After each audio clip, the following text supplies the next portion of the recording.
क्या होगा जब 300 सांसद, जी हां दोस्तों, 300 सांसद सड़क पर उतर आएंगे।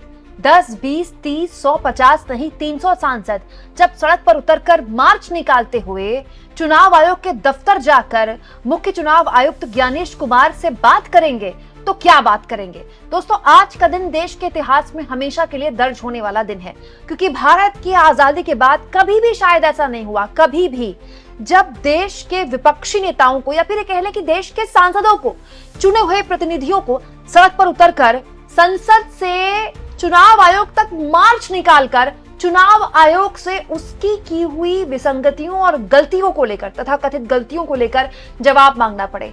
आज दोस्तों संसद से लेकर चुनाव आयोग तक एक मार्च निकाला जाएगा, जिसके बारे में जानकारी निकल के आ रही है कि करीब 300 लोकसभा और राज्यसभा के सांसद मिलाकर इंडिया गठबंधन के सांसद इस मार्च में शामिल होंगे और इस मार्च की अगुवाई करेंगे राज्यसभा और लोकसभा दोनों ही सदनों के एलओपी। दोस्तों लोकसभा के एलओपी है राहुल गांधी और राज्यसभा के एलओपी हैं मल्लिकार्जुन खड़गे दोनों, और खास तौर पर राहुल गांधी को इसमें मुख्य तौर पर नेतृत्व करने का हम देख सकते हैं इसमें। क्यों? क्योंकि राहुल गांधी ने इस पूरे मसले को लेकर जो प्रेजेंटेशन रखी है देश के आगे, वो इस तरह से केंद्र में आ गए इस पूरे मसले पर। आज का दिन क्यों हाई वोल्टेज ड्रामा का रहने वाला है, और क्या वाकई में ये सभी सांसद पैदल चलकर जाएंगे और मुख्य चुनाव आयुक्त से मुलाकात कर पाएंगे, सब कुछ मैं आपको तफसील से बता देती हूं दोस्तों। पूरा का पूरा जो इलाका है संसद भवन से लेकर चुनाव आयोग तक का, वहां पर दिल्ली पुलिस को बिछा दिया गया है। हालांकि दिल्ली पुलिस की तरफ से ऐसी मीडिया में चल रहा है, मेरे पास जानकारी नहीं है, मीडिया में चल रहा है कि दिल्ली पुलिस का कहना है कि उनसे मार्च की इजाजत नहीं ली गई है। तो क्या सड़क पर कोई हल्की फुल्की तू मैं हो सकती है पुलिस और सांसदों के बीच, क्योंकि पुलिस ये कह रही है कि हमसे तो इजाजत ली नहीं है किसी ने मार्च की। हो सकता है दोस्तों इसकी वजह से सांसदों को रोक दिया जाए। वहीं दूसरी ओर एक बड़ी खबर और निकल कर आई है दोस्तों, मुख्य चुनाव आयुक्त सहित चुनाव आयुक्तों से वक्त मांगा गया है। तो क्या ये सभी सांसद पूरा डेलीगेशन बनाकर 300 सांसद एक साथ धावा बोलने वाले हैं चुनाव आयोग में? क्योंकि अगर खबर के हिसाब से ये सही बात है तो अगर मार्च किया जाएगा तो अंदर भी दाखिल होंगे, सबके सब अंदर दाखिल होंगे, तो क्या पूरा डेलीगेशन एक 8-10 सांसदों का डेलीगेशन है राहुल गांधी सहित जो चुनाव आयुक्त से मिलेंगे, या फिर सभी सांसद मिलेंगे?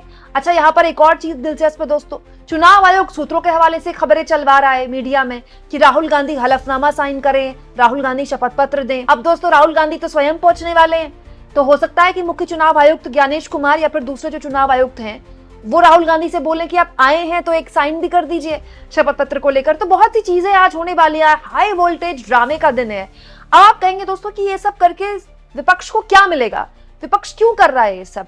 आखिरकार देश में चुनाव तो चुनाव आयोग ही करवाएगा, और जो उसका रवैया है ऐसा लगता नहीं है कि वो उसको विपक्ष के सवालों से कोई मतलब है। तो इसकी वजह भी मैं आगे आपको बताऊंगी, लेकिन पहले बता देती हूँ इस पूरे मसले पर गौरव गोगोई ने क्या बोला है। दोस्तों गौरव गोगोई कांग्रेस पार्टी के उपनेता हैं लोकसभा में और बहुत ही मुखरता से बोलते रहे हैं। इनफैक्ट राहुल गांधी की गैर मौजूदगी में गौरव गोगोई एक तरह से जब भी हंगामा होता है तो एक तरह से काफी एक्टिव दिखाई देते हैं। गौरव गोगोई की तरफ से इस मार्च से पहले 2 अहम बातें बोली गई हैं और ये बातें बताती है कि आज के मार्च में गौरव गोगोई की जो मौजूदगी है वो बड़े स्तर पर देखी जा सकती है। दोस्तों गौरव गोगोई ने कहा है, अब हर कोई भारत के चुनाव आयोग के आचरण को साफ देख सकता है। जब राजनीतिक दल अपनी चिंताओं को लेकर उनके पास जाते हैं बंद कमरों में होने वाली बैठकों में, वो इसी तरह असली सवालों को टालते हैं। इस तरह की शेखी बघार कर भारत का चुनाव आयोग अपना ही नुकसान कर रहा है। अगर चुनाव आयोग के पास डिजिटल सूचियां तक है तो वो खुद ही फर्जी एंट्रियों की सूची क्यों नहीं साफ करता? एक विधानसभा सीट पर 1 लाख फर्जी एंट्रियां कैसे हो गई? क्या चुनाव आयोग इसका स्पष्टीकरण देगा? दोस्तों गौरव गोगोई लगातार राहुल गांधी की प्रेस कॉन्फ्रेंस के बाद से संसद के अंदर भी इस पूरे मामले को उठा रहे हैं, संसद के बाहर मीडिया के जरिए उठा रहे हैं, और अब जाहिर तौर पर इस मार्च में उनकी मौजूदगी दिखाई देगी। लेकिन दोस्तों इसके अलावा अगर आप देखें तो विपक्ष ने बहुत ही रणनीतिक तरीके से इस पूरे संसद सत्र में इस मामले को उठाया है। अब अगर आप इस पूरे संसद सत्र की शुरुआत में देखें तो ऐसा लगता है जैसे सब कुछ प्लान था। देखिए संसद पहले दिन से लेकर अब तक केवल 2 दिन शांतिपूर्ण चली है, जब ऑपरेशन सिंदूर पर चर्चा हुई है। 16 घंटे लोकसभा, 16 घंटे राज्यसभा, उसके अलावा एक दिन नहीं हुआ है, नॉट अ सिंगल डे, जब संसद में हंगामा नहीं हुआ। लगातार एसआईआर के मुद्दे पर विपक्ष हंगामा कर रहा है, प्रदर्शन कर रहा है, सरकार से चर्चा की मांग कर रहा है, लेकिन सरकार ये कह रही है कि हम चुनाव आयोग पर बहस कैसे करवाएं, जबकि सरकार जानती है कि चुनाव आयोग पर ना सही लेकिन वो चुनाव सुधारों पर बहस करवा सकती है, नियम इतने भी कड़े नहीं है। चुनाव सुधारों पर इससे पूर्व में भी चर्चा हुई है। चुनाव सुधारों पर बहस होगी तो सरकार अपना पक्ष रख देगी और विपक्ष को एसआईआर के मुद्दे पर बोलने का मौका मिल जाएगा। लेकिन सरकार अब तक बहस से बच रही है। सरकार अब तक संसद को स्थगित कर रही है और अब हो गई है 11 तारीख, 21 तारीख, मतलब हार्डली दोस्तों 10 दिन और बचे हैं इस संसद के सत्र में। और उसमें एक बहुत लंबा जो वीकेंड आएगा वो 15 अगस्त का आएगा, तो उसमें बहुत सारे दिन छुट्टी होती है, तो जाहिर तौर पर संसद उस वक्त चलेगी भी नहीं। तो अब संसद है भी बहुत कम दिन, तो आप इसको रणनीति की तरह देख सकते हैं कि विपक्ष ने किस तरह से प्लान तरीके से चला। विपक्ष पूरे संसद में लगातार एसआईआर के मुद्दे पर बहस की मांग करता रहा। संसद के अंदर अगर मौका नहीं मिला तो संसद के बाहर प्रदर्शन करता रहा। हर दिन एसआईआर के मुद्दे पर प्रदर्शन हुआ है और उस प्रदर्शन में तमाम बड़े नेता शामिल हुए।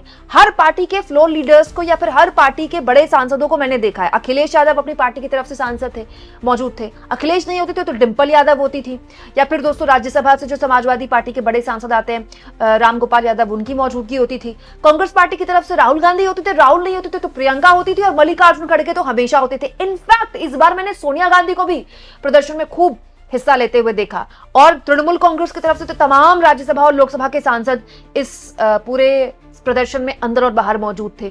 और अब इस मार्च में भी आप कह सकते हैं कि बड़े स्तर पर सांसदों की मौजूदगी दिखाई देगी। तो ये एक तरह का इंडिया गठबंधन का शक्ति प्रदर्शन है। दूसरा, इस मार्च के बाद दोस्तों आज शाम मल्लिकार्जुन खड़गे के घर में एक मीटिंग बुलाई गई है, डिनर मीटिंग। और इस मीटिंग में आगे की रणनीति पर विपक्ष चर्चा करेगा कि आगे इस मुद्दे को कैसे ले जाना है। मतलब आप देखिए पूरे प्लान तरीके से विपक्ष अब तक चल रहा है और वो राजनीतिक तौर पर देश के आगे एक तस्वीर रखने में अब तक इस संसद सत्र में कामयाब रहा है कि देखिए हम तो चर्चा करना चाहते हैं लेकिन ये चर्चा से बच रहे हैं क्योंकि चोर की दाढ़ी में तिनका। कम से कम परसेप्शन बनाने में तो विपक्ष ये कामयाब रहा है। अब कौन कितना गलत है, किस पर जांच हो, किसके दावे कितने सही है गलत है, ये हम तो कह नहीं सकते। उसके बाद आ गई राहुल गांधी की प्रेस कॉन्फ्रेंस।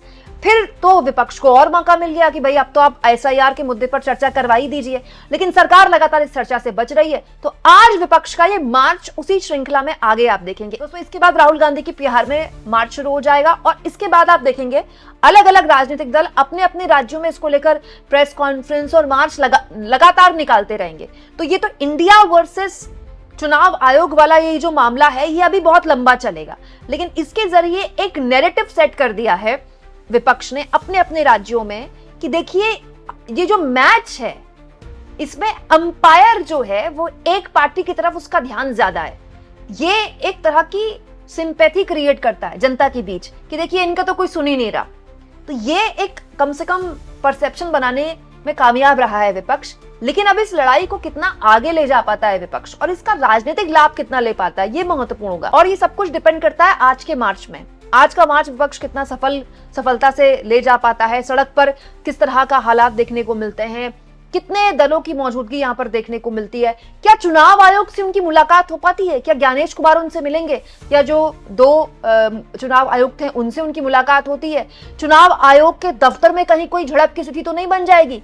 अगर मुलाकात नहीं हो पाई तो क्या इंडिया गठबंधन के दल बाहर बैठ जाएंगे सड़क में। बहुत कुछ देखने को मिलेगा। आज का दिन बड़ा दिलचस्प रहने वाला है। पल पल की अपडेट हमेशा की तरह बड़ी खबर में आपको मेरे चैनल में मिलती रहेगी।